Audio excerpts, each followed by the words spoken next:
let me introduce Steve Heilig. And I realized in compiling this that so often we just take for granted that people know Steve. In Bolinas, he's largely known as one of the editors of the Bolinas Hearsay News, which he does once a week. But he has a couple of other things that he does. He is a senior staff at the San Francisco Medical Society and at Commonweal, both for the New School, where he does these conversations, and for the Collaborative on Health and the Environment, that partnership of 5,000 scientists and health professionals and citizens around the world who care about how toxics and other things affect our health. He's also the former director of Zen Hospice. He's a clinical ethicist and co-editor of the Cambridge Quarterly of Healthcare Ethics. He's written 100 book reviews for the San Francisco Chronicle. He's on the editorial board and sometimes editor of the Journal of Psychoactive Drugs. He is a lecturer, has been a lecturer at UC Berkeley and UC San Francisco, Stanford, Harvard, and the Sorbonne.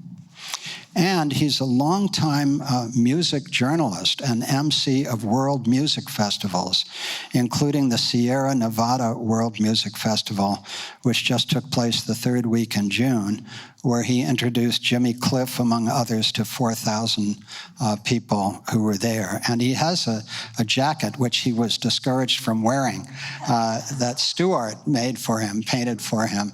But apparently Kira Epstein decided this was not the venue to wear his jacket, so you'll have to find him in it another time.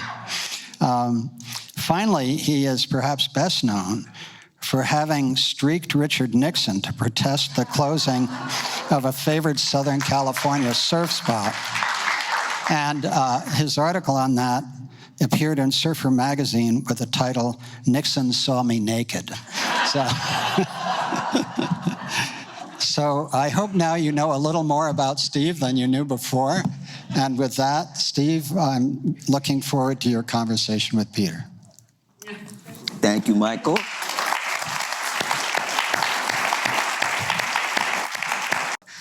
It's been 20 years now I've been associated with Commonweal, and every time I turn down through the gate there from the Mesa, I say a little thanks for being able to be involved here in this place where so many great people have been and so many great events and projects go. But since we started doing the New School talks, I've thought of having our guest here today here, and the fact that he has a brand new book out finally provided the opportunity to do this.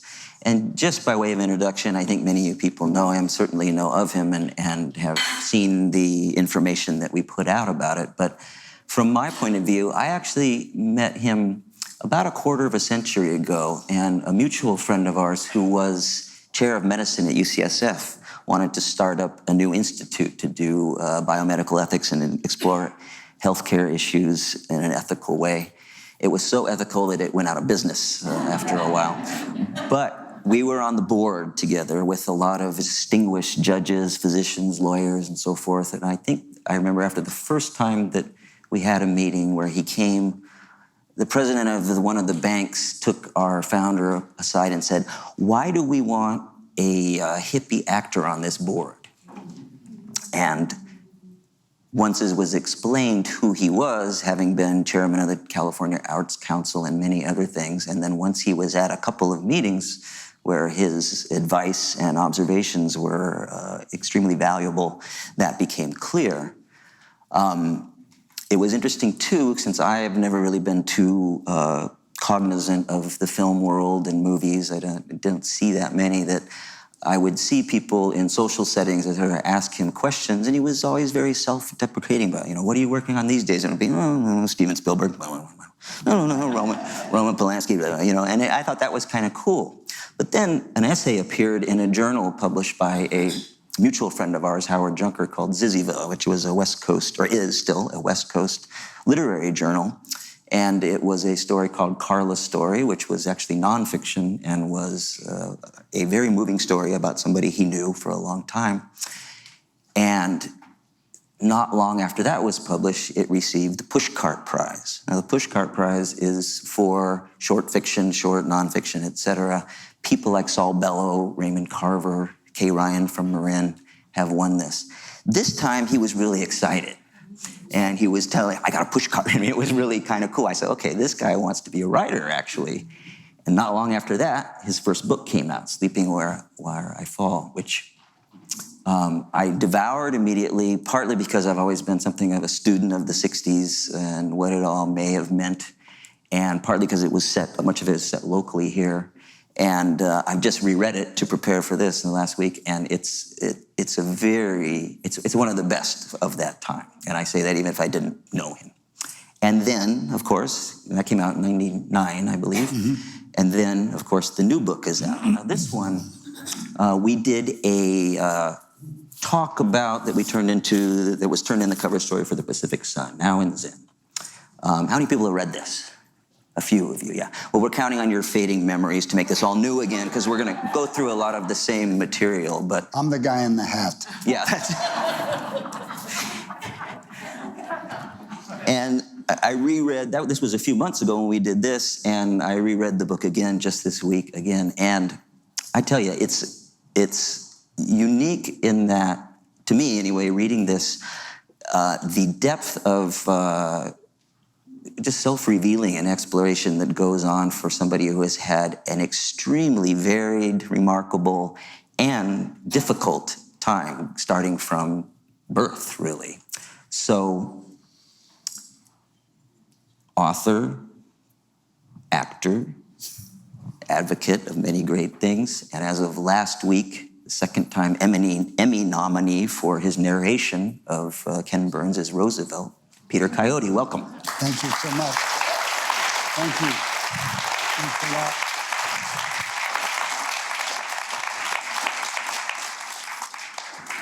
So you told me that writing this book and getting it out was like crapping a porcupine. Why was that? It took 6 years, and it went through 3 incarnations. The first book was designed to be a completely revelatory political treatise. It was going to upend the current culture of the United States. It was called Lies We Like to Believe, and I spent 1.5 years in the library, and each chapter was designed to be a hickory stake through the heart of some fiction that we operate behind. Nuclear power, cheap, safe, and green, dead. We love our children, a review of our education system and what we subject them to, dead. Just went down, down, down, a list of pet hates. And when I circulated it to my closest, most intimate circle of readers, they were unanimous in their hatred for it. And it was something of a shock. And so I just decided, well, it needed another draft. And I gave it another draft, and they were unanimous in their hatred for it. And finally, my great friend Terry Bisson, wonderful novelist, my favorite prose writer, perhaps, next to James Salter, the late James Salter, he said, you know, we love your stories. We hate you telling us what to do. And when I thought about it, I realized that what I'd done was I had built, from my family history of Jewish communists, I'd built a little Jewish communist soapbox, and I'd climbed on it with a megaphone, and I was just haranguing my entire audience.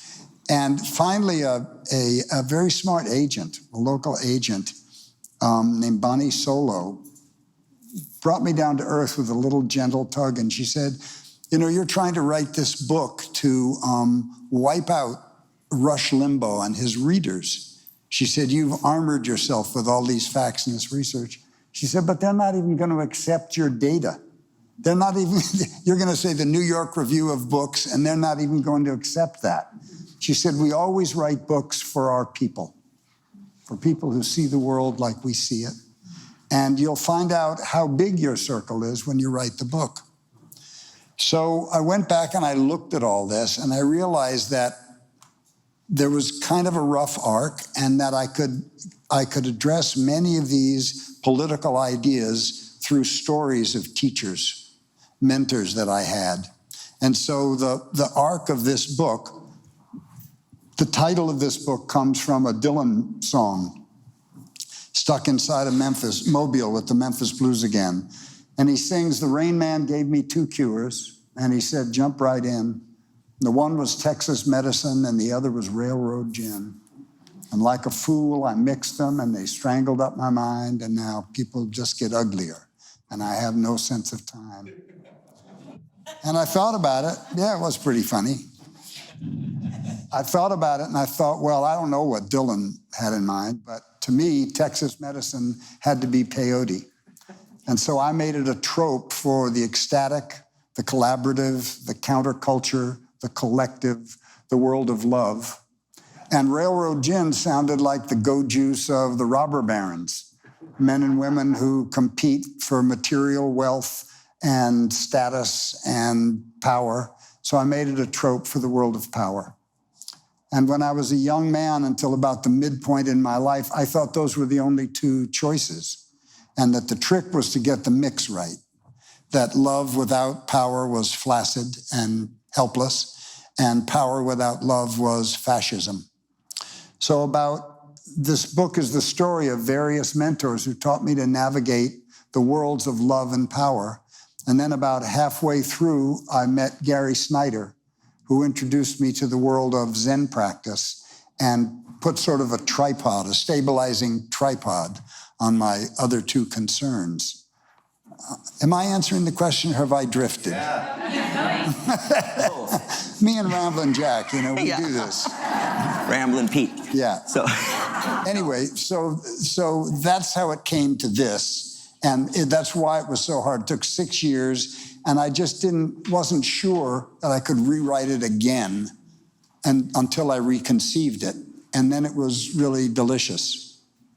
I have to think, or at least ask, that sounds difficult logistically, et cetera, conceptually, but that some of that porcupine difficulty must have been because you go... graphic image, would you say? Yes, it is. Yeah.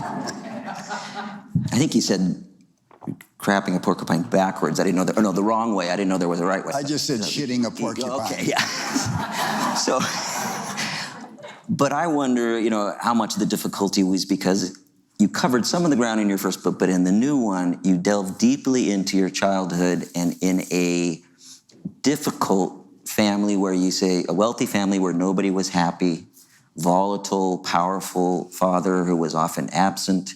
And when he was there, you said it was something like rolling a hand grenade down into the living room to see if it was going to go off or not. And so there are very moving sections in the book about trying to come to grips with that. And some of it was actually harrowing, which would now be considered abusive even, some of the treatment that you received then. So exploring that must have been difficult too. It's always embarrassing when people introduce me at these things and say, he's written 2 memoirs. Yeah. And I can just see the audience going, oh my God, an actor with 2 books about himself, how wonderful. But actually, they weren't. This book is primarily, my life was just the cord running through a number of beads that were other people and trying to get the 60s in some kind of workable, understandable order so that I could let go of it. I didn't want to be like a frat boy who peaked in college and was always looking backwards to some imagined past that got rosier and rosier. I wanted to come to terms with it, do a hard but fair appraisal before Henry Kissinger wrote his book, and then let it go. And I didn't realize that, and a lot of my relationship with my dad was expressed in this, but it was not central. In the second book, he became a very powerful and central figure. And one of the unintended delights of this book was that I was able to reframe him. I was able to reframe a man who was consumed by rage and violence and quite brutal to me, and someone with whom I'd wrestled my entire life, and who died just after the first glimmering of a kind of reconciliation, where he came out and visited me on a commune and saw what we were doing and tipped his hat to it. But I realized that all of the mentors of my early life were people who appreciated my father for his remarkable abilities. He was an astounding man, really. He went to MIT when he was 15. He played chess every week with a world grandmaster, Edward Lasker. He and Edward left and studied the Japanese game of Go, and he was the first Caucasian awarded a Shodan certificate. 12 guys in kimonos showed up at our house, gave him a fan. And he was a polymath. He was the president of a railroad and oil company and his own brokerage company, and he introduced Charolais cattle to the United States in a particularly blunt way. These cattle are huge, white, majestic cows, and they were made illegal by the Hereford and Angus lobby. So he and his partner from Texas painted black spots on them and ran them across the Rio Grande as Holsteins. So objectively, he was an amazing man, and as a child, I was filled with respect and admiration for him, as well as fear. But the fact that he hurt me often, and the fact that he didn't seem to have any time to spend with me, seemed like an objective judgment on my worth. So, but what he did do, which I uncovered in the course of this book, was he made these fabulous people available to me, that he was not physically able to restrain his impatience or his temper or his fear. And a large part of his fear was based on the fact that I think he thought that I was stupid. And he was afraid that the world was going to eat me. I'm left-handed, so I'm in my right mind. He was right-handed. He had a very digital, organized, mathematical mind. He could multiply 5-digit numbers in his head faster than I could type them in a calculator. And so the fact that I couldn't solve a problem like when train A leaves the station going north and meets train B, what's the conductor's name? I mean, so, and my son has that gene.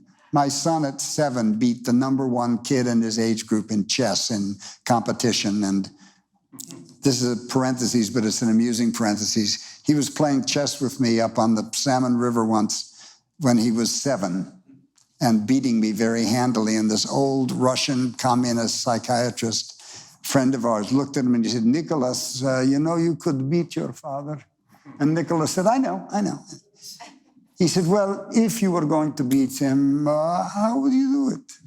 And Nick said, he muttered off some pawn to king 4, queen to 6, and he ran off 7 moves. And Murray said, "Well, that's right. So why don't you beat him?" And he said, "I like to make him suffer." So that was my dad. And I was the little kid that was walking along, and I'd see this, and I'd hear this, and I'd read this, and you'd tell me something, and all of a sudden I'd have an epiphany, and I would know something in 3 dimensions, but I could never tell you how I got there. And that scared my dad to death. And his dominant objective during my childhood was to toughen me up and to prepare me for the world that he knew. He was Philadelphia Jack O'Brien's sparring partner. Jack O'Brien was a light middleweight that would take on all comers, would fight everybody. So it was a real mismatch of people. But he presented me these people, these mentors, and it liberated me from a whole bunch of self-pity and anger and resentment and loss. He said he had one of the foremen on one of your properties actually train you in hunting and fishing and mechanics and trapping and all that served you well later. Yeah. But he also was so macho. I mean, he boxed with Hemingway once and said he was such a wimp that he wouldn't read any of his books. Yeah, called him a pansy.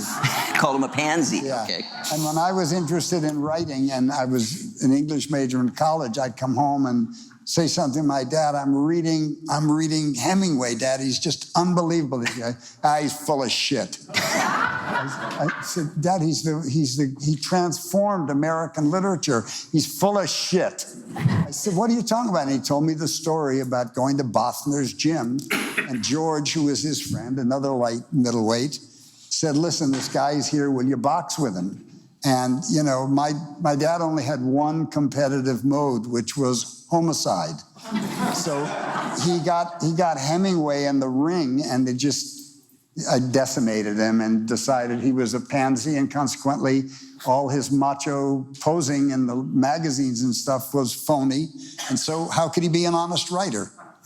He'd never heard of uneven development.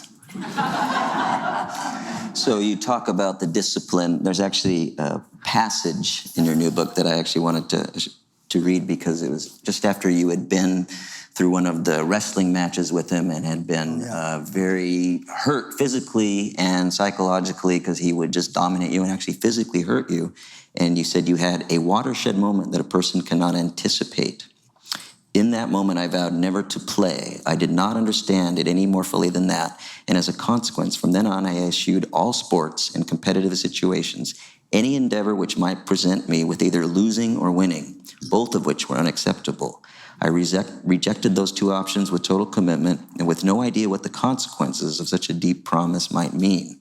I could not have understood in the moment that I would be carving a large portion of life away, the nourishment that creates bonds, friendships, and respect between men playing together, denying myself the opportunity to test myself in certain ways.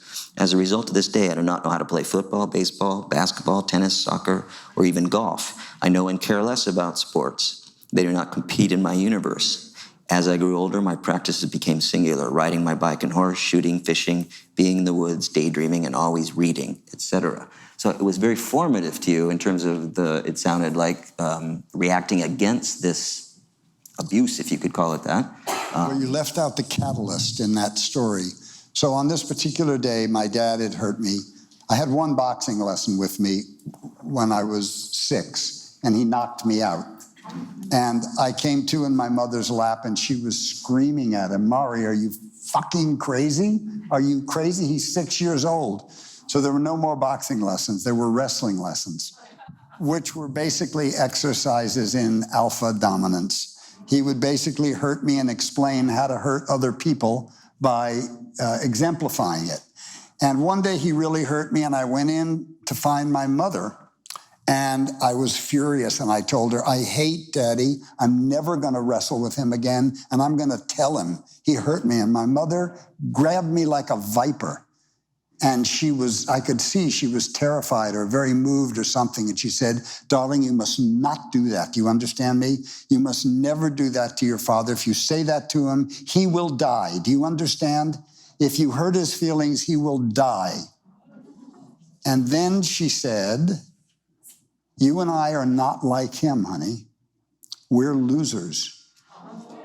Your dad has to be a winner. He has to win." And even at 7, 6, I could feel the double bind that I was in. I could feel that I was caught between doing what my mother wanted and winning her approbation and affection, or going after my self-respect. And I was just paralyzed.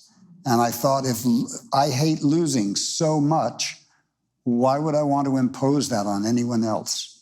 Why would I want to win and make someone else feel that bad? And that's why I took that vow. It came out of just kind of a stalemate, a mental paralysis.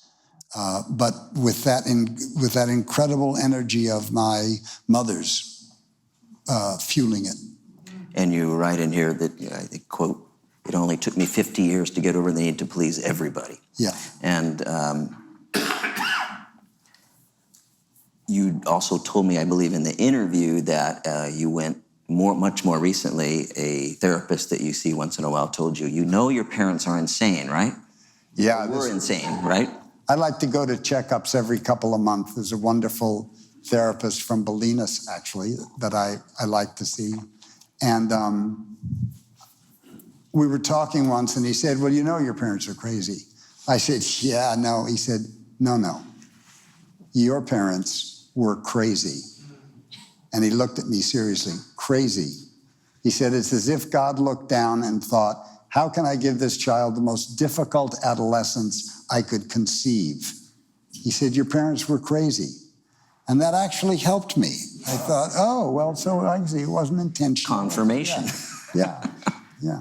So among the surrogate people. You had an African-American young woman who helped raise you quite a bit. Yeah, that was the piece I was going to read at the end. Okay. Unless you want me to read it. No, we can, yeah, that'd be great. And also a flamboyant gay man who took you and a friend to Mexico, where you ended Well, up. we met him in Mexico. He was working that's for right. Bellas Artes. But he was a friend of the parents, and that was your first serious run-in with the law, I believe. Yes. This man's name was David Campbell, and he was in Martha Graham's company. He was the first overtly gay man I'd ever met, and he was fascinating. He had more crayons in his box of Crayola for personal expression than anyone I'd ever seen. And he knew everyone. His roommate was Billie Holiday. He worked in the Hotel Teresa and passed himself off as black and was a bellhop in the Hotel Teresa. Came from a very wealthy banking family, the Campbell family in Hawaii. And he was a concert pianist, and he was a dancer, and he was a dope smoker. So when I was 17, I was coming out to California to check out the beats, and I was taking a cross-country trip, and I thought I would stop through Mexico on my way back to New Jersey. And my parents were a little nervous about the trip, but I said, no, we're going to visit David. We'll be under David's supervision. And they said, oh, okay. So I don't know what they were thinking, because under David's supervision is an oxymoron of impossible tension. And anyway, I had months and months and months of just libertine, saturnine, drinking, whoring, running around. And then the conversation of marijuana arose. And David gave me a long, learned lecture on marijuana, and that was a good intellectual beginning, and me and my friend decided we needed a little practical experience. And we got high, and we stayed high for about 7 weeks. And then I decided that I was going back to the States, and this might be really good for my friends. I'd lost a friend in a traffic accident. I lived on the border of New York, and the drinking age in New York was 18, and in New Jersey was 21. So people would run up the coast of the Hudson to New York and drink, and a couple kids actually died. So I decided to be Johnny Weedseed. And because I didn't know when I would get back to Mexico next, I thought I better bring enough. So to make a long story short, I got caught at the border with 8 kilos. That's 16 pounds. And if I hadn't been 17, if I'd been 18, I'd still be there.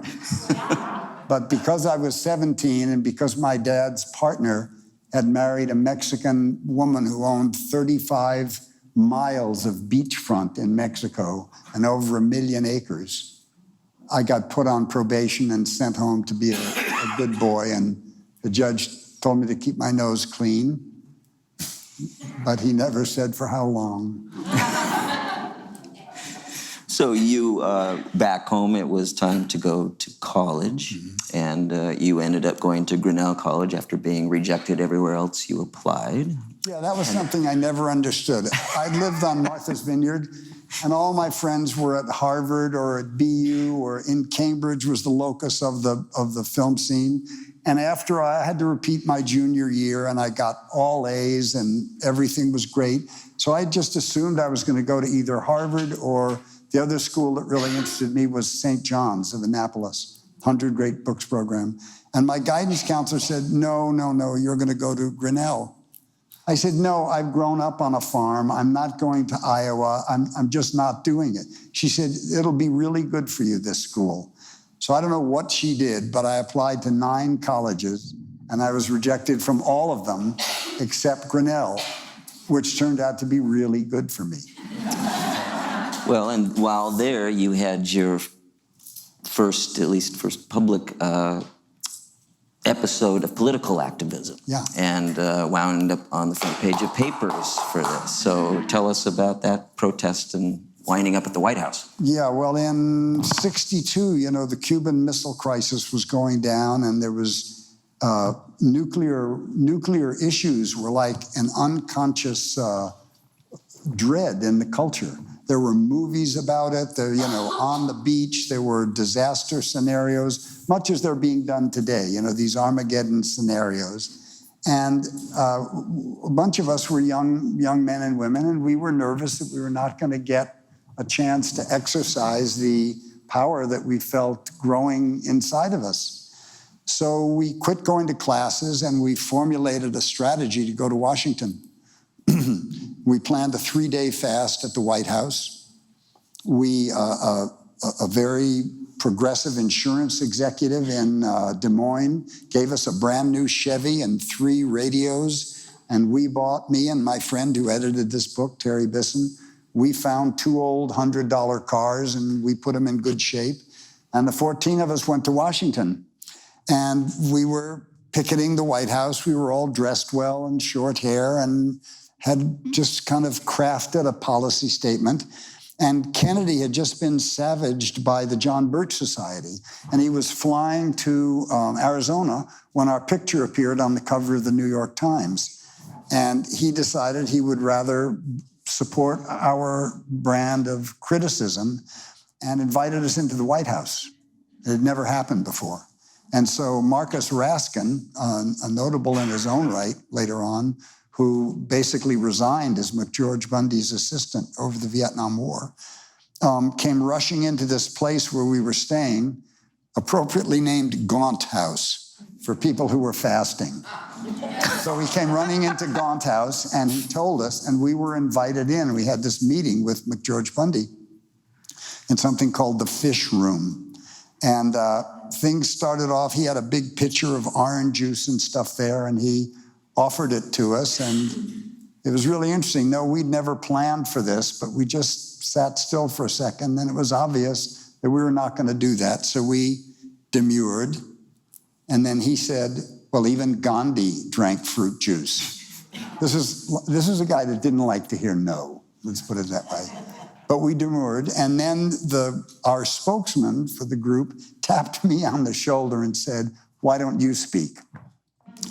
So we talked, and what became obvious to me was that 14 kids with signs were never going to change the course of McGeorge Bundy or the presidency. Saved me a lot of trouble. It became obvious that we were a problem for his presidency that he'd been assigned to solve, and that the boat had sailed and we were no more relevant to it than people waving on the dock as the Queen Mary leaves. But what we had done in the meanwhile, before Facebook and before social media, was we began mining networks, contacting people we knew at every college, and getting other groups to send backups. So we used our college hub. We left 2 people behind at Grinnell, and we kept protests in front of the White House every day for a year. And the next year in February was the first 25,000 student demonstration in history in Washington, D.C. And Tom Hayden called the Grinnell 14 the beginning of the student peace movement. So it's a lucky break.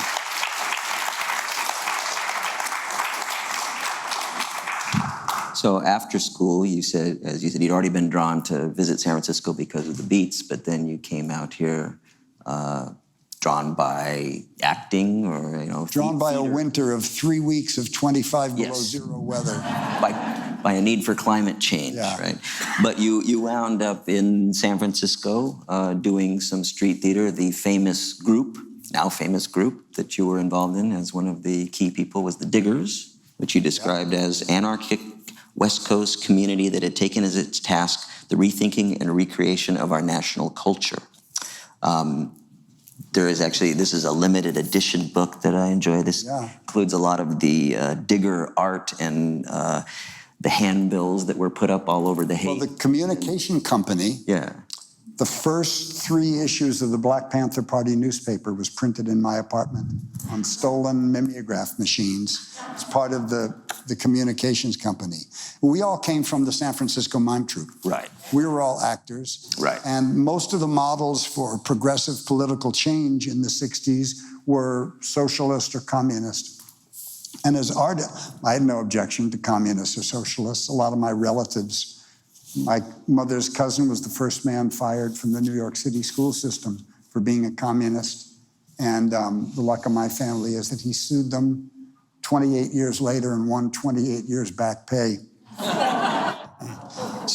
But we were artists, and we didn't want to have to be constrained to doing plays about heroic bus drivers or elevator operators. We wanted to imagine a culture in which we could be authentically who we were, and then to make it real by imagining it.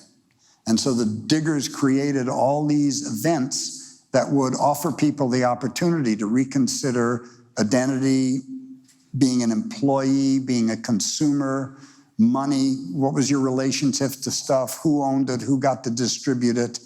And it was a pretty vital and interesting experiment. Did you consider the street theater through the mime troupe, et cetera, that this was your beginning of training, formal or otherwise, in acting? No, I had been part of a little acting company in college with a very amazing coach, an Irishman named Ned Donahoe. And I had been part of the black turtleneck Camel Cigarettes crew of writers in my college. And one day this huge bearded man slouched into the chair next to me and he said, "I suppose it's never occurred to you that theater is an argument of great public moment danced before an audience." I said, "No, you've got me there. I never thought of it that way." So he challenged me to come audition, and I auditioned for his company. And he said, "Well, the basketball coach never uses his second string. Why should I?" And he put together a little rep company, and I did 4 years of theater with this remarkable guy whose parents were the warders of an insane asylum. And he grew up with the inmates as his playmates. And you could stand behind him. If you were in the wings and the stage was out there, you could stand behind him watching his actors. And just by watching his body, you could understand every beat of every actor in the performance. It was astounding. So the mime troupe carried political theater as far as it could go. We had this very radical show called the Minstrel Show, which Harry Belafonte and Nipsey Russell saw and fell in love with. And they got Dick Gregory to invite us to New York. And along the way, we were arrested many times for obscenity and lewdness. It began as an old-fashioned minstrel show, 3 black guys, 3 white guys in curly afro wigs, blackface makeup, gloves and tuxedos, and a Marlboro Man white interlocutor. And it actually began like an old racist minstrel show. And then pretty soon we tied up the interlocutor, and the minstrels ran their own Nego history, they called it, which was straight from the autobiography of Malcolm X. I directed the road company, and everybody had to read that book before they could audition. So we had pushed it as far as it could go. And the Diggers was the next step, was creating theater out in the world where nobody was in charge, a free store, free medical clinic, free bank, free food. And it was kind of like an interesting art experiment. Some people thought it was a model for a viable economy, which it was not. So many, many years later, last year, I found 105 of my old compañeros and compañeras, and we got together and we began chipping in, and we support about 9 of our members who were indigent, who were just on Social Security. But when I suggested that on the old Digger website, it just raised a furor. The Diggers don't deal in money. The Diggers let their friends starve to death. I don't know what they had in mind. So I apologized. I told them I had overlooked the fact that it had become a religion, and I started a new website to which everyone came. So now it's called the Free Family Union, and everybody, not everyone, but we chip in and we continue to support our brothers and sisters. Well, I think it's extraordinary in a way that after all this time that has happened for some of the more needy among you. And it's actually the model that people are talking about more now that came out of the 60s was the communal model. So in a way, you have this virtual commune with that group, and That's right. taking care of people. But you were, the story of the hate has been told many times. You were in that. You were part of it. Things got a bit touchy there, and you fled, basically. No, we didn't flee. Well, okay, you left. We got bored of running the soup kitchen. Yeah. But you left, and there's a bustling metropolis about a dozen miles up the highway here called Olima, and you ended up in a commune there. I just think it's interesting that, we've actually had a talk here in the New School about bringing that kind of model back for people as our society ages and as the systems get edgy and maybe fall apart. And so it's one of the things that the hippies, for lack of a better term, had the right idea, it seems. But you found it very difficult to sustain these kind of models, as did everybody else. I ran away to one at 17 in northern New Mexico, and I saw... Well, we did it differently. Yeah. I mean, for instance, it seems like a no-brainer to say that if you put 30 people in a single-family house, there are going to be some problems. So that's not a reflection on communal living. It's a reflection on the way we did it. I've just bought a little house in Sebastopol, but for a year I was looking for a place that might have multiple dwellings on it, so that, it seems pretty critical that each household or each unit has its own hearth, and that it's easy to build a communal kitchen. A good Viking stove, a good Sub-Zero refrigerator can serve 20 people. One big screen TV for videotapes and a grandma guest room. And then everybody still needs their own little stove and hearth and library and privacy. So that's what we would have done. But the last place I looked at was 80 acres, and they would not let us erect a single extra building. So it was not going to work. It's basically the co-housing model kind of that you're talking about. Yeah. And what you said in the book about after Olima was, and this is the counterculture in general in a sense, the counterculture we created was neither more or less ethical, diverse, or contradictory than the majority culture. In terms Yeah, we brought all our problems with us. Mm-hmm. I mean, one of the problems was we were so busy being heroes and building this vision that we neglected to actually build a life. We didn't really have very good vocabularies for resolving interpersonal disputes. If there's one sink, and I like to wash my face in a clean sink, and my brother Kent cleans the transmission in it before I wake up, and I come out to a grease pit to wash my face, there's no revolutionary ideology that will allow you to resolve that point. Or if I come in and my friend Vinny has decided that privacy is a bourgeois concern and taken all the bathroom doors off. So, it's like free love is great until it's your wife that doesn't come home. So there were a lot of things simmering below the surface. And when children came, children imposed an absolute order on our anarchy. If mothers were getting up at 5 a.m. to nurse their children, you couldn't have Wino Eddie playing the tom-tom and getting high at 4 o'clock. It just didn't work. And so when rules began to be required and order and form for the health and stability of the children, it drove a certain number of the more unhousebroken away.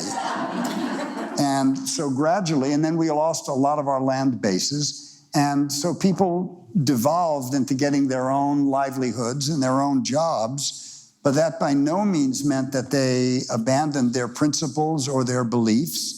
They entered the world and they did the best with what they were offered. And I'll tell this story because it's such a wonderful story. Out in Wyoming in the late 70s, there was a struggle over the oil shale, and the farmers and the environmentalists and the Indians were wrestling it out. And the Indians were particularly upset, and they said, you came here 300 years ago and you told us that we were backwards. And now you're telling us that we had it right all along, and we shouldn't need money, and we shouldn't need cars, and we shouldn't need trucks. And they were going back and forth and back and forth. And this guy named Teddy Risingsun who was a Cheyenne storyteller and shaman, got up, and he told this great story, which is applicable to so many situations that I'm going to tell it. He said, I was coming down the road in my old Chevy, and I stopped to get a cup of coffee. He said, and in the old days, we like to keep an eye on our horses. So I sat in the window where I could keep an eye on my car. He said, and I looked and I saw this little bird fluttering around the grill. It was fluttering and flying away and fluttering and flying away. And I thought, wow, maybe there's a teaching in that. He said, and I looked, and what it was doing was it was taking dead grasshoppers out of the grill. And it was taking them up and it was feeding its babies. He said, and the one thing I didn't see was I didn't see any bird saying, well, that's not how we chickadees do it. And he said, a red-tailed hawk on the phone wire that's getting dead mice off the highway, still a hawk. And a skunk getting garbage out of your garbage pail is still a skunk. May not be as pure, but it's raising its babies and it's taking care of business. And that's how I feel about our evolution from the counterculture into the majority culture. Counterculture actually held us back, but we didn't understand it at the time. Because by adhering to a style that was long-haired and ragged and totally permissive, we were armed a lot. I was a drug addict. We lost the opportunity to connect with lots of people who weren't getting bandaged where they were wounded, but they just wanted a square break from the economy. They didn't want their children running around with feral children and, druggies and crazy people like this. And because of our adherence to the idea of a counterculture, we lost all those people and lost the opportunity to make what would have been very useful political alliances. So in a way, I like it much better now, where each of us can invisibly lean against some aspect of the culture, and nobody can really single you out or tell exactly how you're protesting. Maybe you're not buying anything new. Maybe you're just buying in bulk. Maybe you're recycling. Maybe you're using, low energy bulbs and stuff. But everybody can make a contribution and make it as part of a much bigger mass. And I find that interesting. And this is part of why you really don't like the word hippie. That was never our word. That was Herb Cain's word. And it was actually, even before that, it was Malcolm X's word for white hipsters who were, oftentimes posing as more black than black people. And then Herb Cain coined it to infantilize us. And so a little more on if you were to pick out the most important legacies, though, what has lasted? You talk about people having private, doing things that are worthy and good, but, what has lasted from that time that you think is most important, that has infiltrated the dominant culture? That's the term. If you look at the political landscape, it's fair to critique our efforts and say we failed on almost everything. We didn't end racism. We didn't end imperialism. We didn't end free market capitalism. We didn't end greed. We didn't end private property and profit. But if you look at the cultural front, we moved the needle an enormous distance.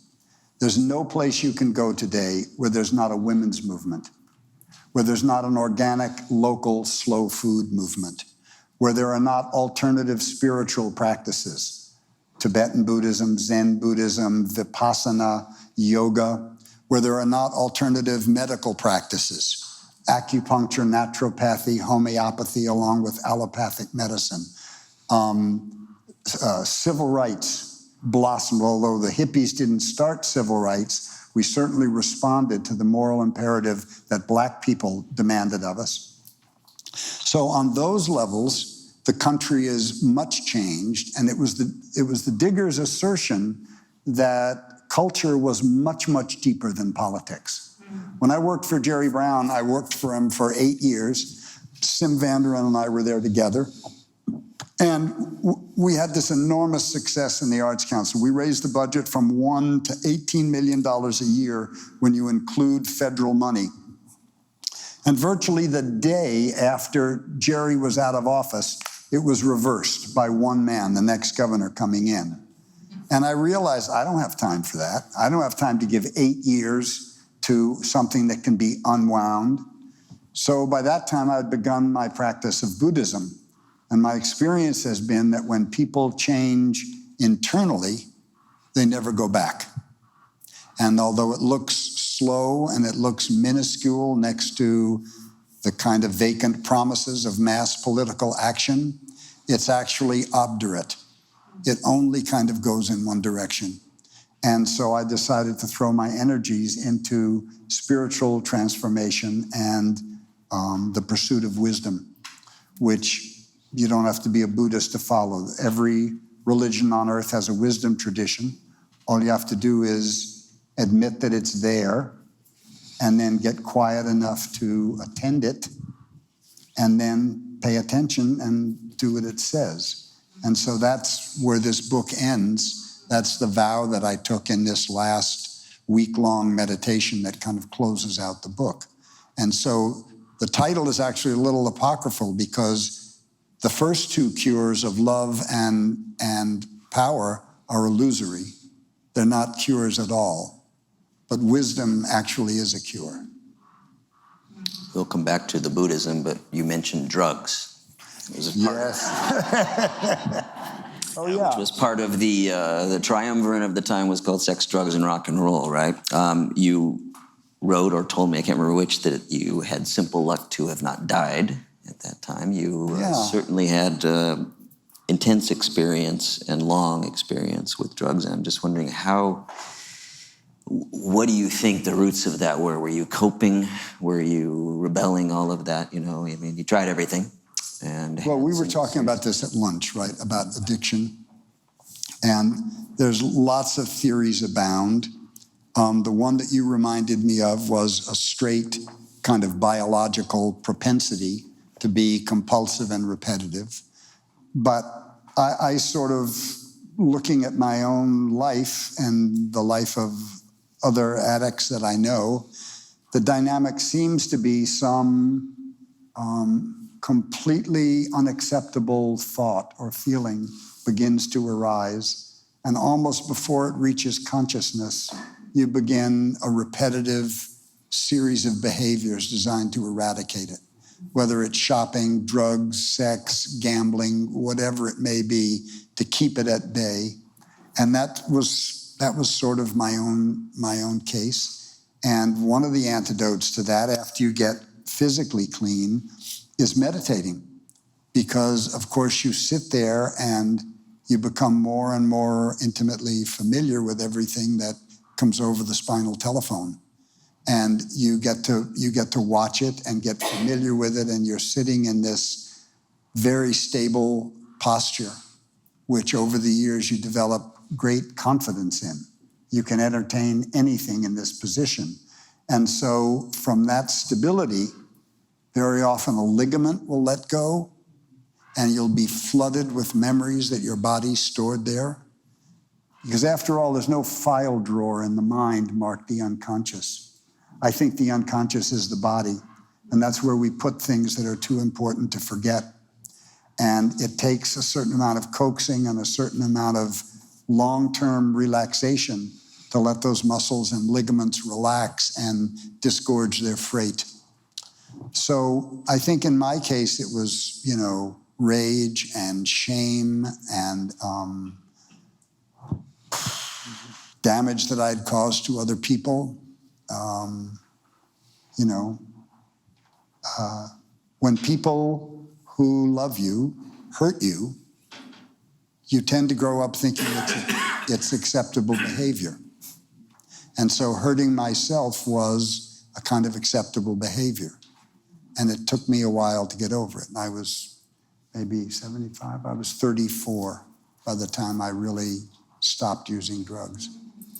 I listened to you on Michael Krasny's show, and I mean, that part of the cure seems to have worked, because he marveled, as do I, at the intricacy and the memory you have. He said, you took so many drugs. How do you remember all this stuff in these books? And it's true. The detail is quite amazing. So your memory is really... when you work on a book for 6 years or 10 years, it's like an invocation. Yeah. And you're invoking these memories. And the deeper you go into them, the more they relax and release their secrets. And also, they were very, very vivid times. I can't remember people I met yesterday, but I can remember things that happened to me 25 years ago with great vividness. We had Michael Pollan here not long ago talking, and he had an article in the New Yorker, and the book he's working on is about the resurgence of the study of certain drugs to actually help people.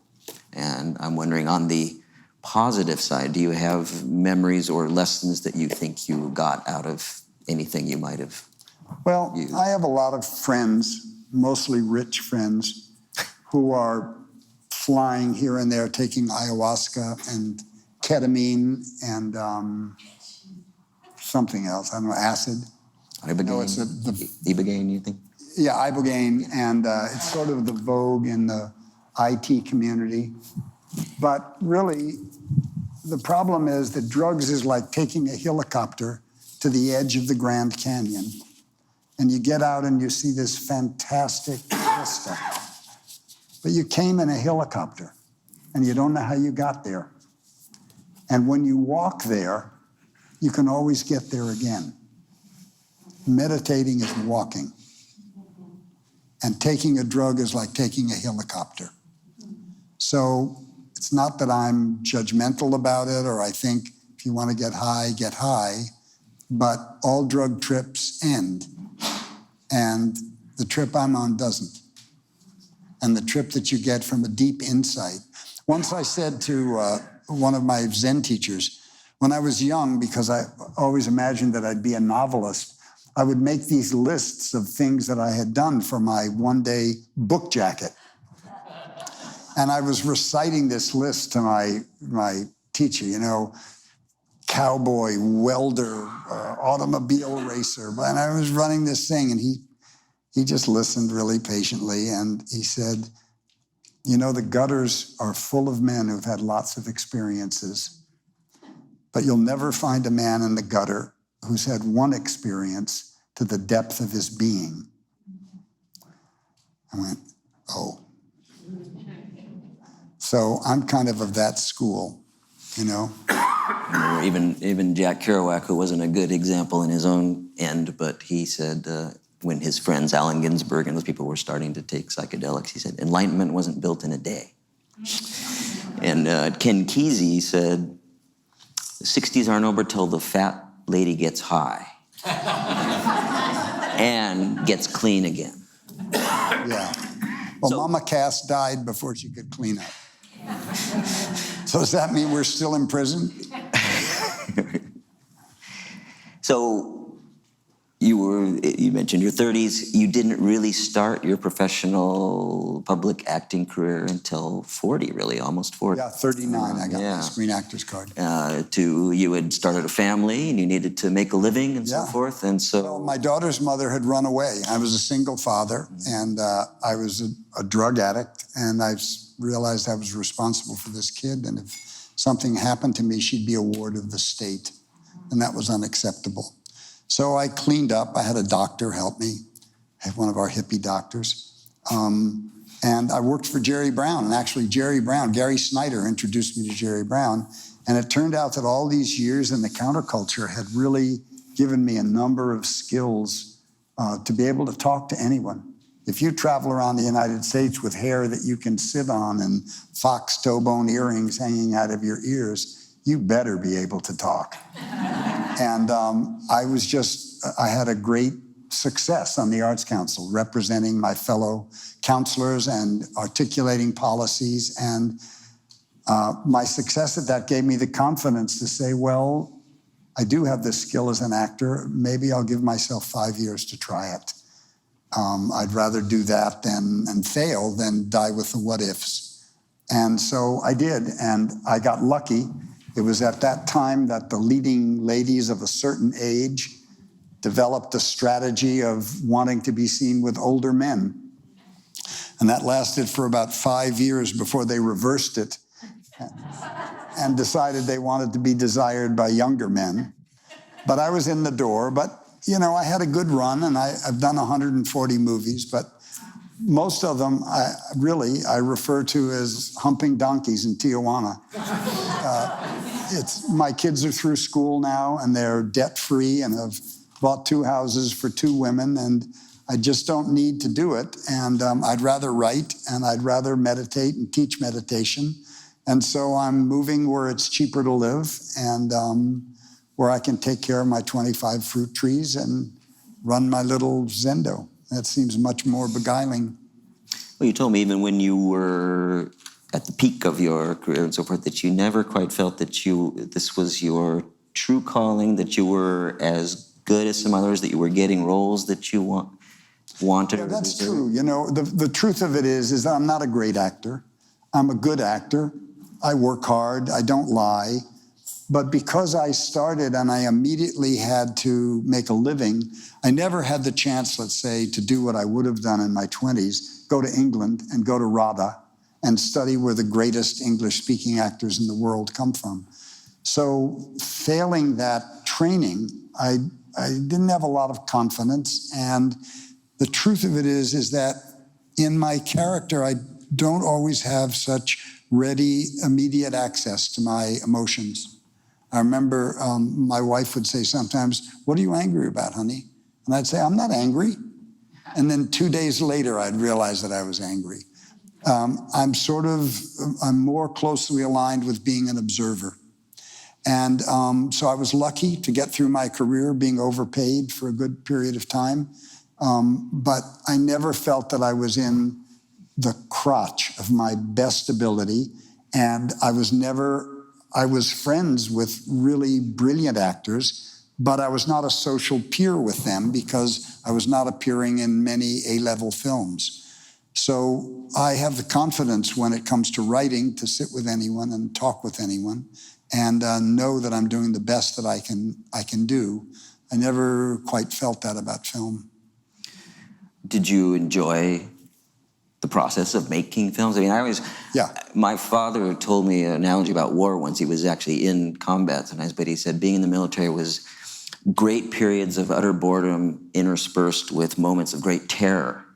And another friend of mine said that's what making a movie is like. Well, I was never so afraid because I didn't care that much. But I love the bedlam of a film set. 80 people are conspiring to make this thing happen. And the film business kind of selects out for difficult people.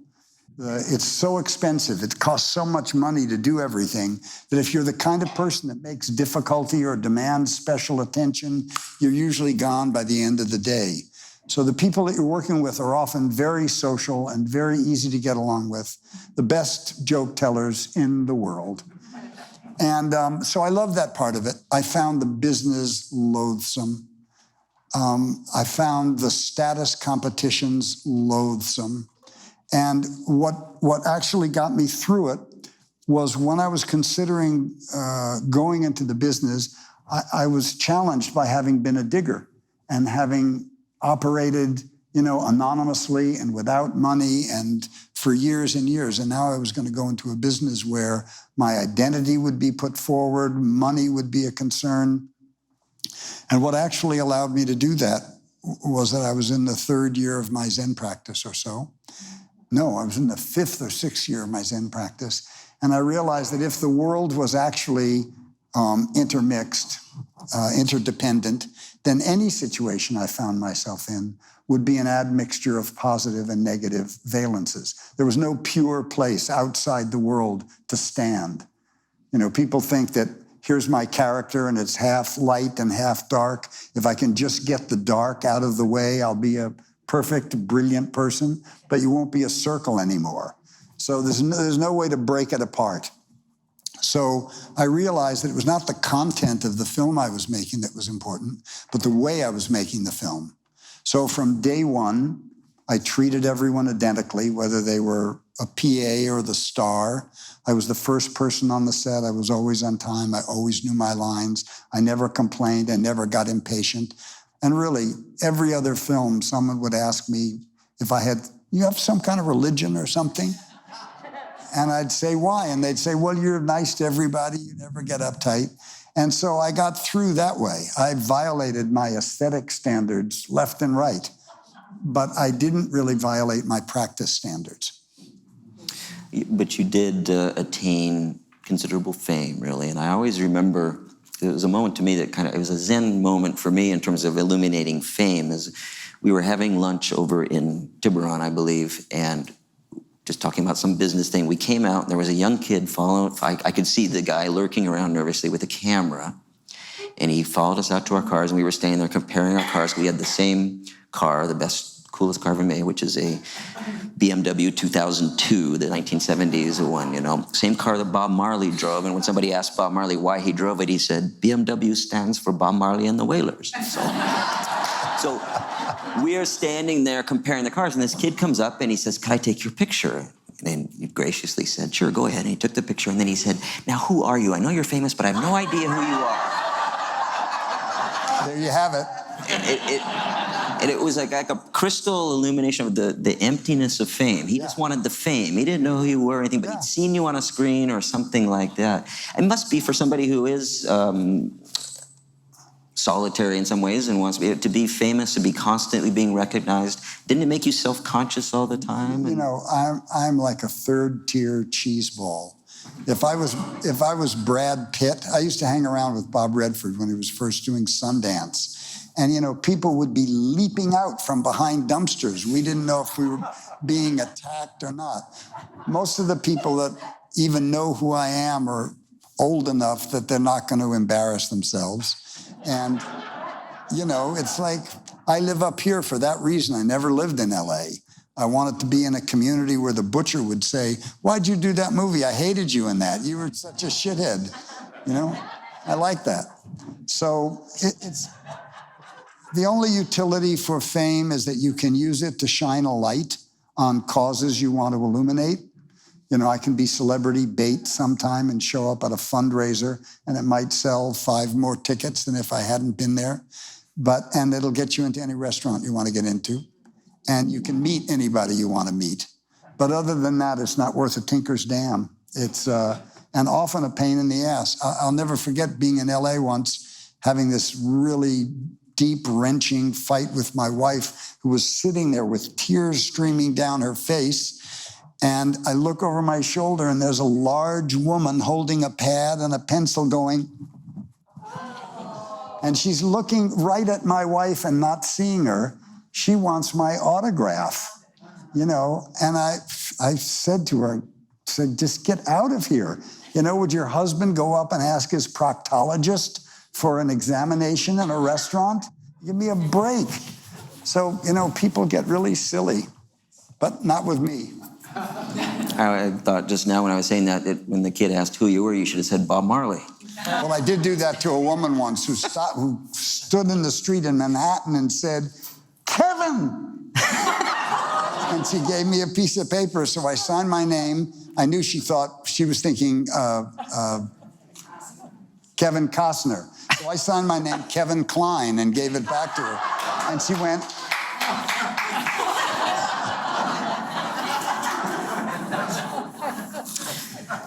You now are very recognized, and especially in this last week for the voice work. How did you get into that, and how is that?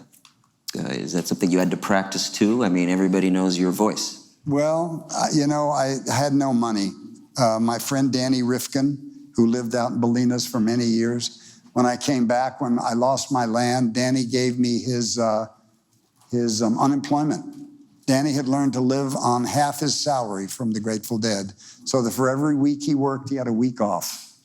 And so he didn't need his unemployment, so he gave it to me for 6 months. And I had to figure out something to do. And one of the things I did was I made this comedic tape of all these different dialects and people talking about Peter Coyote. You know, I wouldn't put a woman in a room with him. He'll jump on her like a kangaroo. He's a terrible man. And I made all these different dialects, and I passed them out to all these advertising agencies, and it made people laugh. And I started getting voiceovers, just regular voiceovers. And they still, considering that for The 12 years I was in the counterculture, I never made $2,500 a year. Suddenly I was making $1,500 and $2,000 in a studio. And then when I started in the movies, you fall into a category of celebrity voiceover, which is where you're not exactly endorsing the product, but people can go, who is that? Is that Gene Hackman? Is that Donald? You know, and that really pays. But you even age out of that because like new art directors graduate from school and to them I sound like grandpa and they want to find their own young kind of hacker voices and there's a style today that I just can't do, you know. You do it particularly and was just recognized for the Ken Burns work. You mentioned at lunch you've got a couple more coming out, and one in particular you're very proud of? Yeah, we just finished 18 hours on Vietnam, and it's going to blow the roof off. The Roosevelts, I think, resonated with people because we're so hungry for honorable politicians who will look after the interests of everyday people. But it happened before my time. You know, I was born in 41. But Vietnam was my time. And when I started reading, it was a little chilling sometimes how quickly emotion would surface and anger and stuff that I knew to be true at the time, and now it's proved on these tapes. So we have Vietnamese and American soldiers who were fighting in the same battles against each other. And one of the things you learn is that the leaders on every side are corrupt. The Viet Cong, the Viet Minh were burying people alive that they didn't want to waste bullets on. And the little people in the middle, the civilians and the soldiers, were paying the brunt for, we invaded their country. Let's start there. It was an invasion. But in the midst of it, when the American veterans went back to Vietnam and they relaxed with their fellow veterans, they realized they had a bond that was greater than the bond they had with their own citizens, people who'd been through these battles. And it's very moving, and there are revelations that I'm not going to give away. We have public figures saying things on tape that ought to be legally actionable if they were still alive. And I think it's going to cause a lot of furor.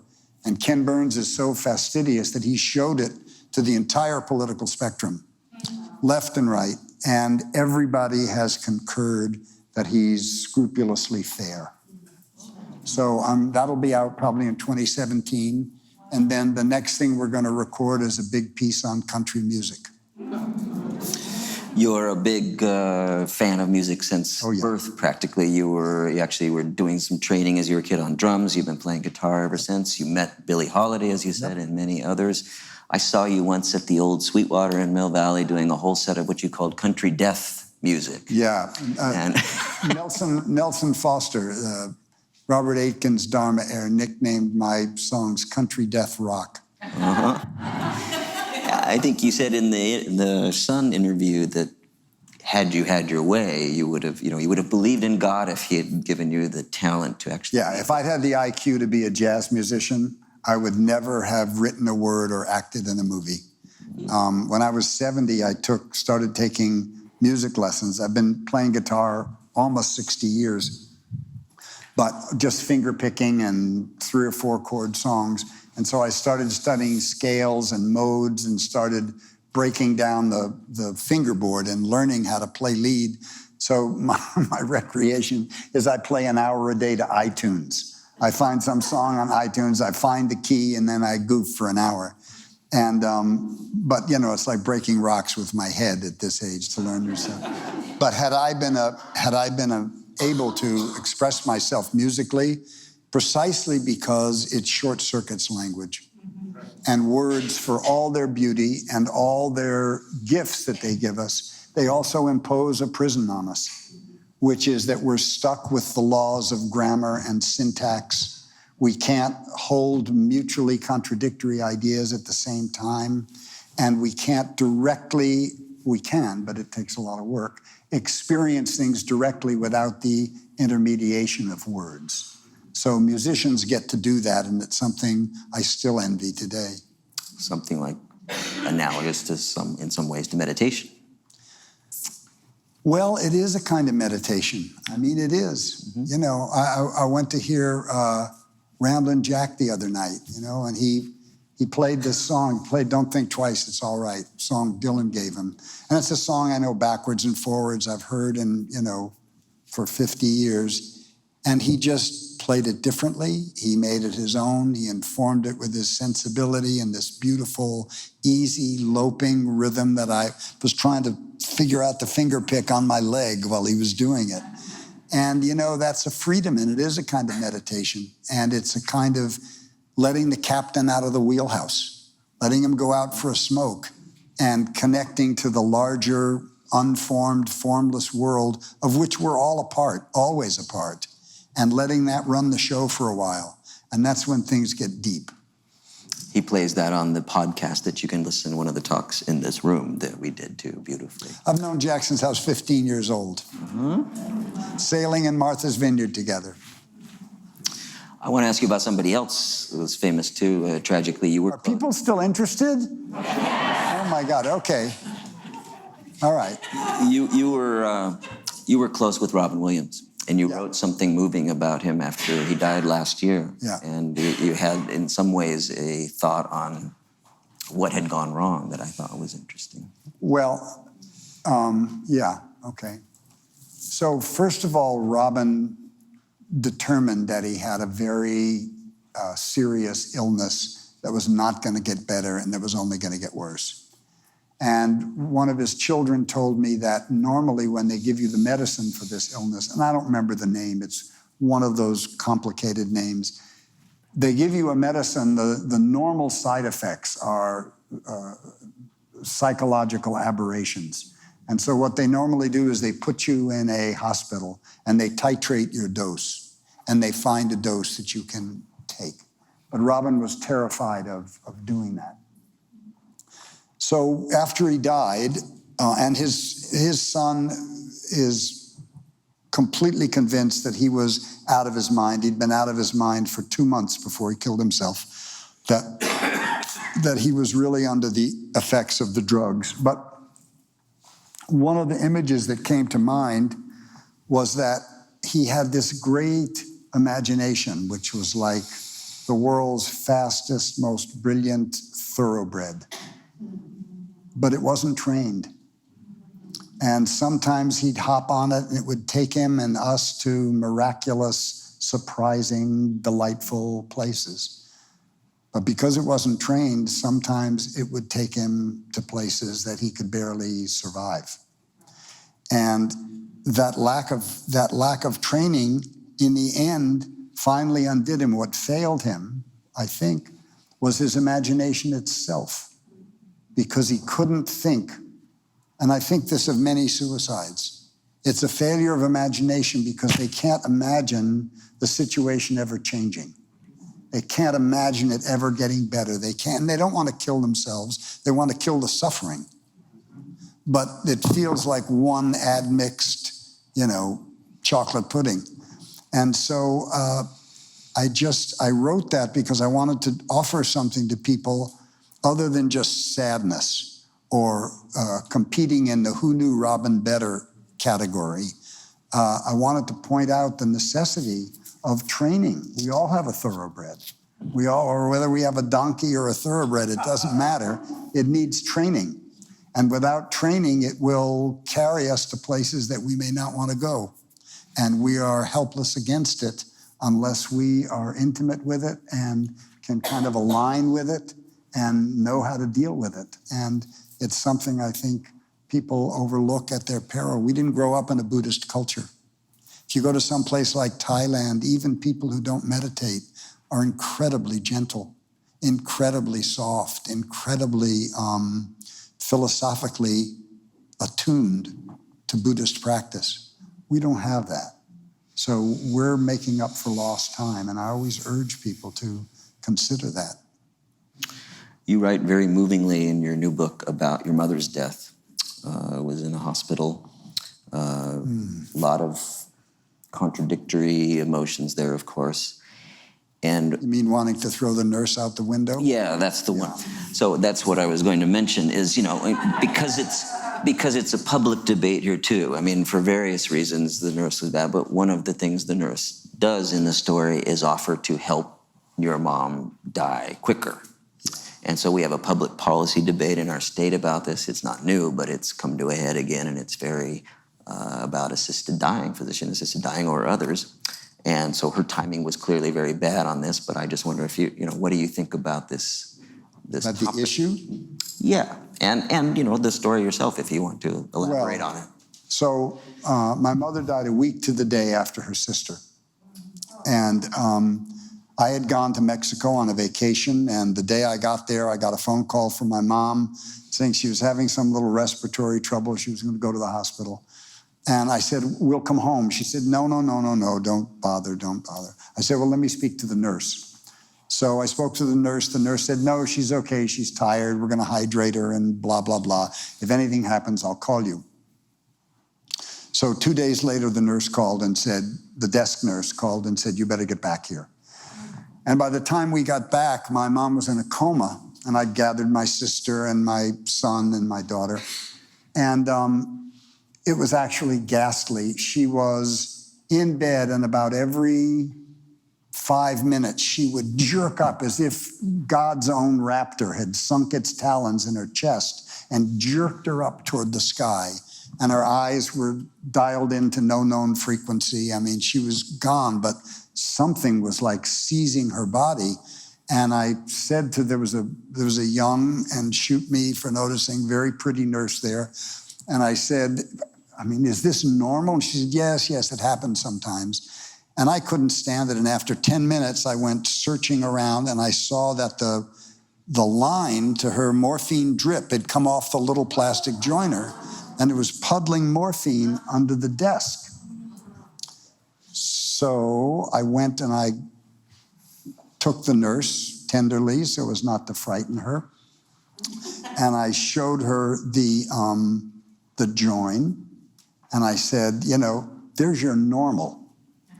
And so she put it back, and I was really angry, but I was holding on to it. And my mom immediately calmed down. And so she came to me about 6 hours later, and she said, it doesn't have to take this long. And I was kind of stupid. I said, what do you mean? She said, well, your mother's dying. It doesn't have to take this long. We can help. And this time I grabbed her by the back of the neck with my 2 fingers, and I led her out into the hall. And I said, I was a perfect prick to my mother for 30 years. She suffered with me. And the last thing I'm going to do is take one breath away from her. And if you ever mention anything like this to me, you'll be fighting off dykes in city prison in an hour. So just get back there and do what you do, and don't talk to me again. And I was on the verge of physical violence. Had my mother asked to have her life terminated, I would have supported it. But my mother was unconscious. And that to me is a critical distance. I think that anyone should have the right to terminate their own life. I think it is a slippery slope. I think it is complex. I think you can sign your life over to surrogates that might decide that your being in the hospital is burning up the estate they're going to receive. There are all sorts of things that can happen. But being of sound mind and sound body, I think that people have that right. I also think that taking that right takes away your experience of your dying, and you only get one shot at it. And I think I would have to be in really, really rugged shape to do that, but I don't judge people who are in such excruciating pain that that's all they can think about. Well, because in Buddhism, suicide is very much a no-no, and the moment of death, at least in some forms of Buddhism, is considered extremely important. Important. The last, the closest that I can come to having any understanding of reincarnation, Zen people don't pay much attention to it. The Tibetans pay a lot of attention to it because they have a big real estate problem. It didn't come into Tibetan Buddhism until around the 1100s, but it's a celibate community. And how are they going to decide heirs? So this notion of reincarnation became very critical and very important to keep their culture going.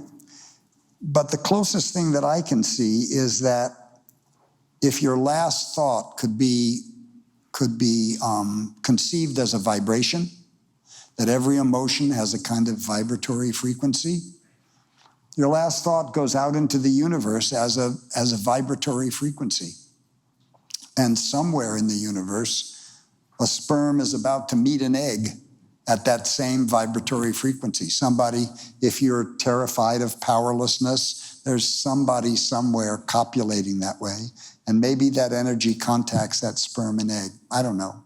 That's the closest that I could come to making any sense of it. But in Zen practice, we concentrate on what's going on right here. Reincarnation is an interesting problem. We don't have the answer for it. Lots of people have lots of opinions. What's going on with you right here, right now? That's where we concentrate. Mm-hmm. One of the things in the Pacific Sun interview that caused a lot of comments and controversy even was your remarks about why you were leaving Marin now. Oh, thank you, after 40-something years, and you are moving to Sonoma County. Why is that? Well, there's three reasons. One is if I want to stop humping donkeys in Tijuana, I have to be able to live on my pension and my Social Security and whatever little voiceovers I piece together, and I can't do it in Marin. I owned my house outright. I was paying $1,600 a month property taxes. I couldn't afford to have that much money tied up in a house when I needed it working for me. That was one. But 35 years ago, I was involved in a series of meetings called Take Back Our Town, where we were on 50% water rationing. And it's obviously clear that if you're on 50% water rationing, you have 100% too many people. And we began discussing things like creating a tax base so as people died, the town could buy their houses back to begin to shrink their footprint and make the population smaller. And we wanted to limit development. And basically what happened was the developers outspent us 6-1. They bribed the mayor, they bribed the city supervisors, they bribed the board of supervisors, who retired mysteriously wealthy. And they built 30 years of condominiums, each of which had 2-car garages. And now, starting about 2 years ago, the critical mass was reached. And instead of taking 15 minutes to get to San Rafael from where I live, it takes 30 minutes. And to get from the new Whole Foods down on Camino Alto back to my house at 3 o'clock in the afternoon, you can sit there for 15 minutes. It's like being in LA. And I just said, okay, you won. I lost. I tried my best. It's all yours. Because they've put up new traffic lights, which have completely impeded the flow of traffic. The traffic backs up on the freeway on Saturdays and Sundays. I can't get out of my house by car. And I thought, I'm going to go to some place where there's much more agricultural easement, where they can't develop it. And hopefully they won't develop Sebastopol in my lifetime. But Mill Valley's been colonized by wealthy IT money and the 1%, and they're making it an experience at the expense of all the blue collar. I lived there 50 years. It's not like this is, I haven't seen the bookends spread. And all my blue collar friends from Mill Valley are gone. The Oliveras who ran the 76 station, Lockwood who ran the pharmacy, Mary who ran the hardware store, they're all gone. And they're all replaced by imported chocolate shops and imported beige furniture shops. And it's just not how I want to live. The third reason? Is it what? Was that the third reason? I don't remember. Said 3. Well, you did something about, it was more attitudinal, I think you were. Oh, yeah, the third one. Yeah, I was in Mill Valley, and there's a kind of entitlement that's often difficult to see, you know, people fighting to the death over the last organic heirloom tomato. But one day I was in the Whole Foods, and there was a young mother in front of me. She was holding a baby that was, squirming like a Cairn Terrier, and her other baby had just spilled a bag of tangerines or something out of it, and she was holding the baby, and she was running forward, and I ran forward to help her scoop the tangerines, and right behind her was a, 30-something, I call them all Buffies. 30-something Buffy in black tights and a ponytail and a Patagonia parka and some kind of Kelly bag on her arm. And she said to this woman, "Excuse me." And I thought, oh my God, that's it. I'm done. It's like, I'm so out of here. So as you might guess, I still have issues with anger. And I think it's easier to remove myself from the red meat than to just, try to train myself in the midst of, I'm like a wild dog in a butcher shop and that kind of stuff. Up on my road, used to live up on Ethel in a one-lane road, and it was a one-lane road. And the old-timers were very good about waving and backing up. Somebody would back up and try to make an adjustment. Like you can always tell the old-timers from the newcomers on crossing the mountain, right? The old-timers pull over if you want to drive fast, and the newcomers will trundle along. There's 15 cars behind them. So this day I was on this road, and this woman came screaming around the corner in a Mercedes and stopped and stuck her head out the window and screamed, "Get on your own side of the road." And I said, "There's only one side of the road, miss." And she started screaming, so I got out and I started walking away. She said, "Where are you going?" I said, "You've gotten me too upset to drive."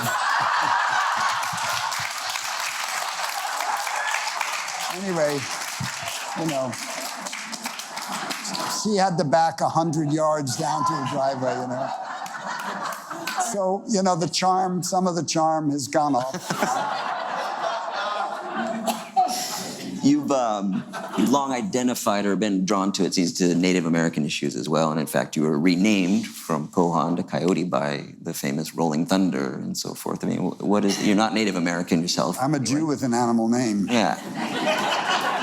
How did that, Well, one of the things that happened was when we got out on land, we had a commune called Black Bear that still exists up in the Trinity-Siskiyou Wilderness. And you get up there, you're 9 miles from the nearest store. I mean, people would have to walk out in the winter packing out kerosene drums and, it's 18 miles to bring back, I forgot the sugar, honey.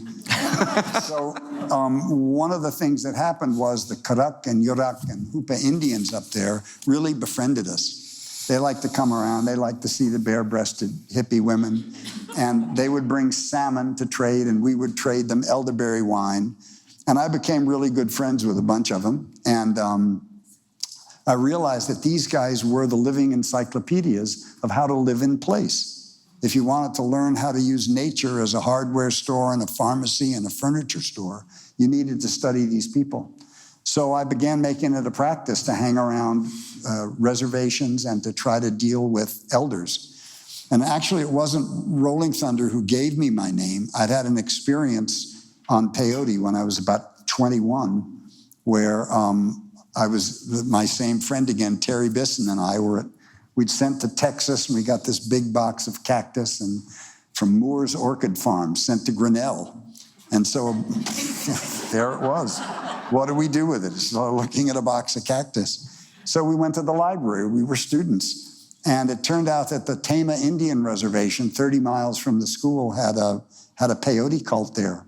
So I've always been good at finding people I need. And we drove out there, and I found a guy, and we traded him half the peyote, and he told us how to take it. So we sat around, and we just kept eating buttons and eating buttons. It's like eating the moss at the bottom of a well. And nothing was happening. And finally, Terry Bisson said, "Well, I'm going to get out of here. There's nothing happening." So he stood up and he said, "Whoa, my hands are dizzy." And no sooner did he say that than we were all gone. It was like, just completely blurched. So Terry and I went outside, and I said, Terry, this is really weird. I've turned into some kind of little wolf or something. I don't know what this is. I'm out of here. And I spent the night dog trotting through the cornfields of Iowa. And in the morning when the sun came up, I was still so whacked.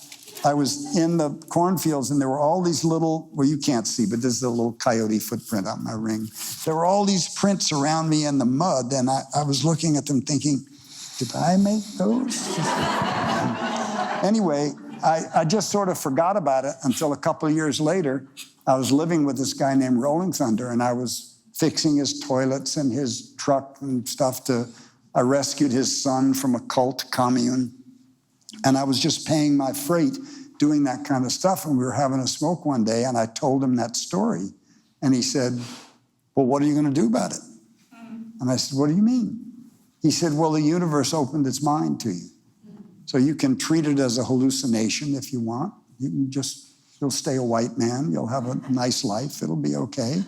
I said, well, what's the other option? He said, well, you could treat it as a gift, and you could try to understand it and try to see what the message in it is. And I said, oh, okay. So I thought about it for 3 months, and I took the name as the initial step in trying to understand what it meant. And it had an immediate unintended consequence that I could never have anticipated, which is that Peter Kohan was a known quantity. Known to his parents, known to his teachers, known to everybody. I was enmeshed in personal history and narratives of other people. And Peter Coyote was completely unknown, and it gave me a huge field to run on and begin to discover unexplored chambers of my psyche. And so, I was 24 then, I'm 73 now. So I've been Coyote a lot longer. So when people ask me, is that your real name? I say, yeah, it's my real name, but it wasn't my born name. Just last month in the Chronicle, you wrote a little editorial about your friends. Yes, you did. Oh, yeah, I remember. Facts about coyotes' misguided federal policy. You were writing about actual coyotes themselves. What was that about? Well, the coyote's the Jew of the animal world. You think I'm kidding? Since 1920, we have gassed, poisoned, shot, and trapped something like 200 million coyotes. And we still have an agency of the federal government called Wildlife Services that's shooting and killing coyotes, lynx, coons, anything that humans consider a difficult problem.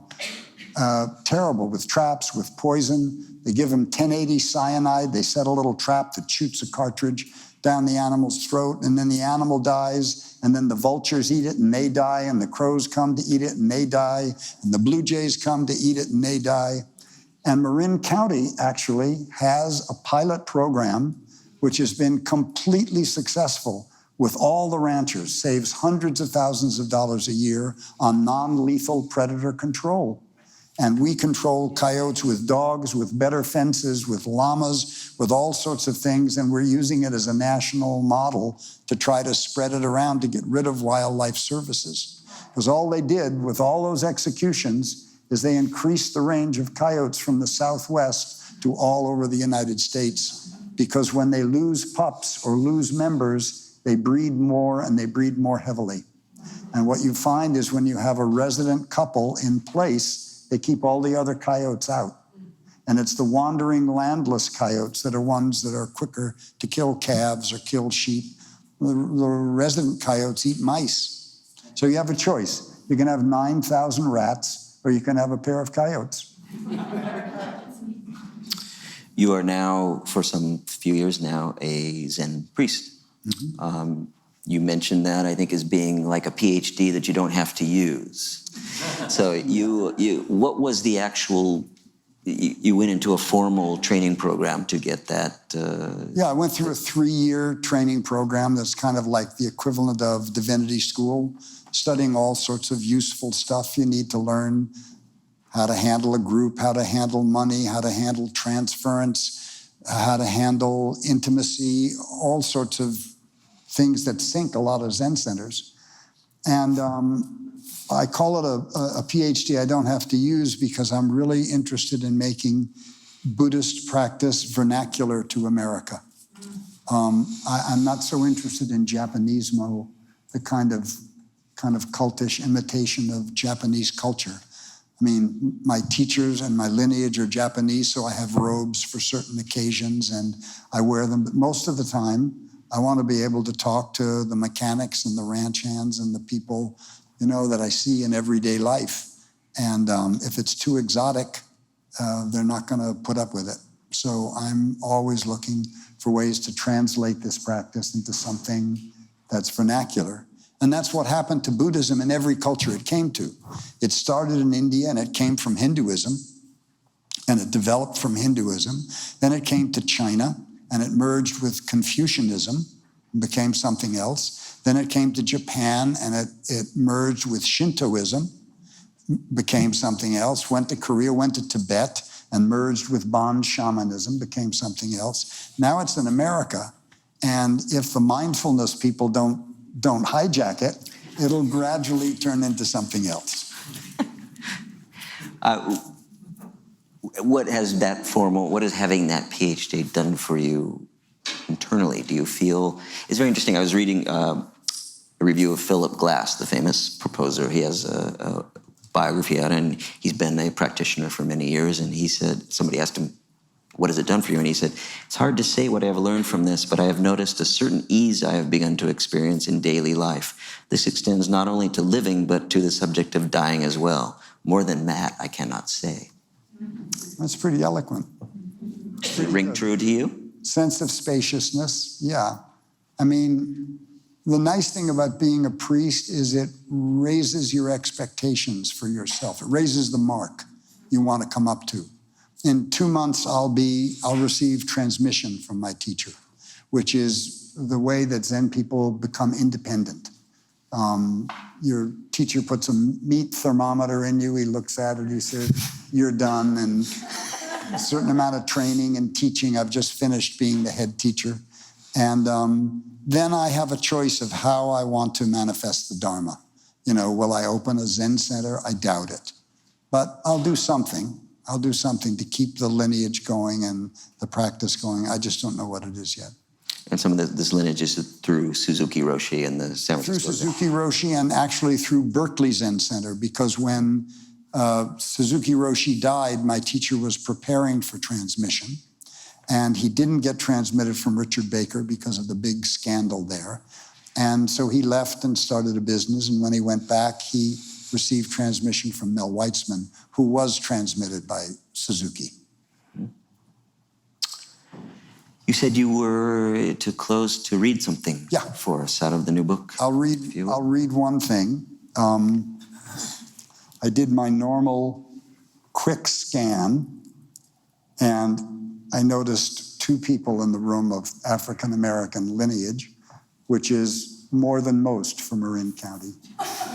So I wanted to read this about my Black mother, who is 90 today, who took over when my mother had a nervous breakdown and liberated me from being a white man. When I was 2.5 or so, my mother suffered an incapacitating breakdown and became unable to care for me and my sister. Her weight plummeted to 90 pounds and she was lobotomized by depression. She disappeared from my sight and consciousness. I don't know many details because neither she nor my father ever once discussed or alluded to it.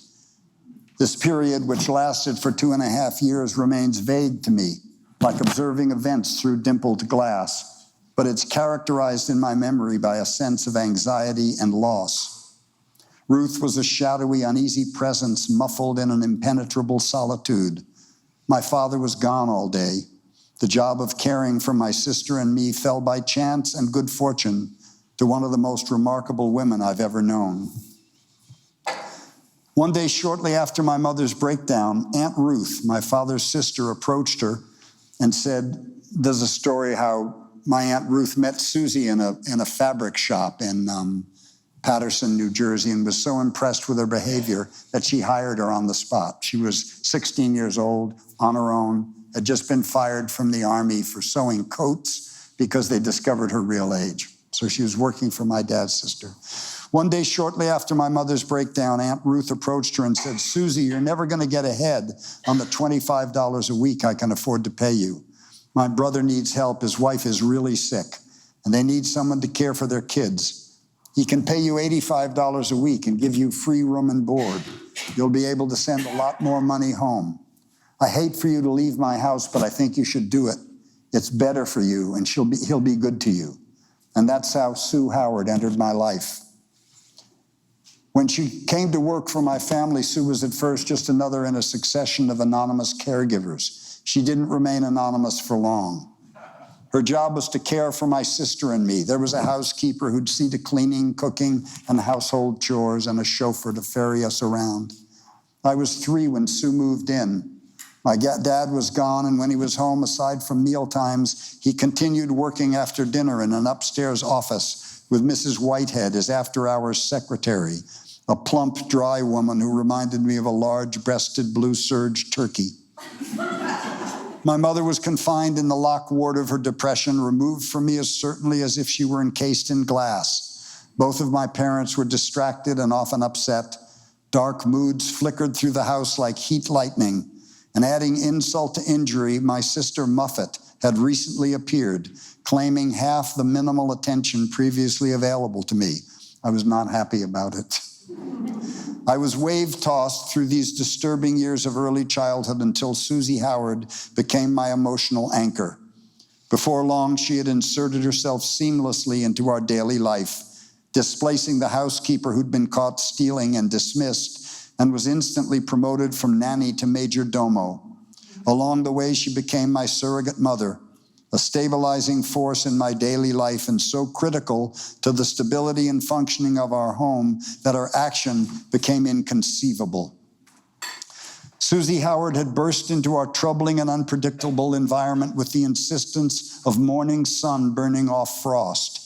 To a small, confused boy, she was an awesome, smiling, playful, trumpet-voiced giant, a force field of positive can-do energy, a whirlwind delicious to be swept up by. Once I adjusted to the shock of the freedom she displayed, in short order I was clinging to her like iron filings to a magnet. The problems that confounded me with my parents disappeared when I was with her, and consequently I chose to be with her often. For the next 10 years, Susie was the North Star around which my solar system revolved. She included in her orbit an extended family of Black friends, Black music, Black speech, and Black perspectives, a world I wanted to and was allowed to join. Sue, her boyfriend, and later her husband, Ellsworth Ozzie Nelson, and their friends, Jules Cowell, an upholsterer who, like Sue, was part Cherokee, John and Violet Ellerby, and my father's chauffeur, Melvin Christopher, whom everyone called Chris, lit up the house like flashes of black lightning. With Sue in charge, the otherwise silent days were now punctuated by music. Errol Garner, Billie Holiday, Sue herself singing "He Takes Me Off As Income Tax" along with the radio. Instead of long, quiet, dull hours alone in my room, laughter and raucous arguments made the days convulse and breathe. Susie and Jules pursued long, impossibly convoluted arguments about civil affairs, politics, and the Bible, while Ozzie mocked their seriousness by making quizzical faces that collapsed me with laughter. Ozzie's friend, John Ellerby, was like Ozzie, short and low-waisted. But where Ozzie's skin was the color of coffee with plenty of milk in it, John was inky black with an outsized head and muscles stacked along his body like cordwood. He was fascinating as a tiger, intimating danger. Life with Sue was not emotionally complex. My feelings around her were uncomplicated, usually happy and without anxiety. Black speech was a captivating new music. Its range of pitches and rhythms, punctuated and underscored by expressive physical posturing and gestures, cascaded through ranges of notes I had no idea were available to conversation. Expressed with the entire body, speech became a musical event, more alive than the measured cadences and utterances of my parents' white friends and shopkeepers.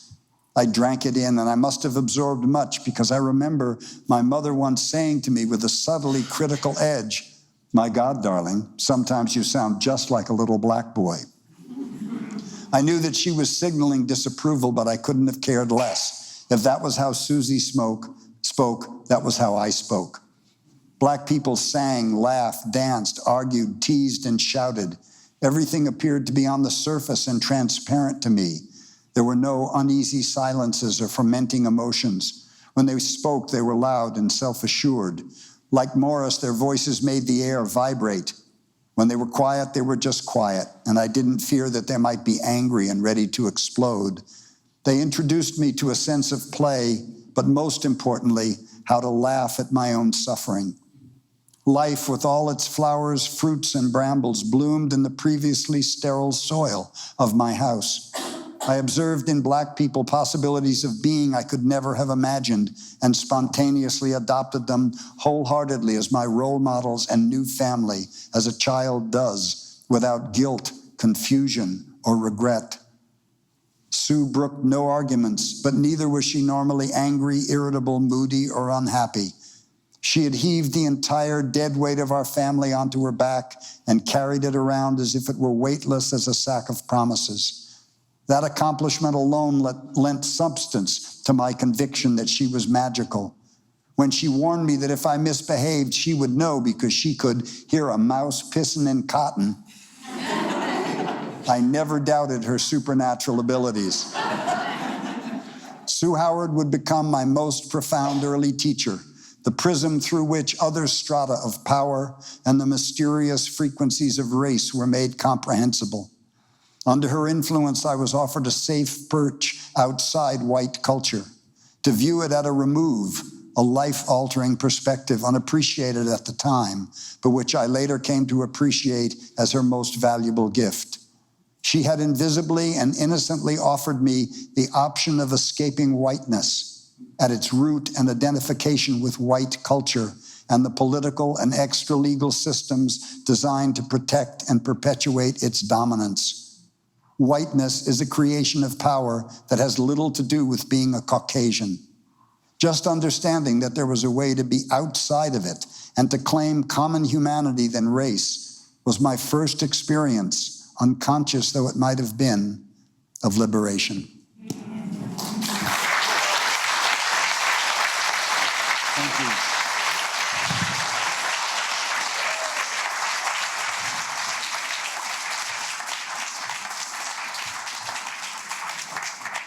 Peter Coyote, always a pleasure. And thank you so much for being here. Both books will be available downstairs the way you came in for signing. Our co-sponsors, Point Reyes Books, which I always call the Paris of Point Reyes Station. It is this cultural center that has done such wonderful things.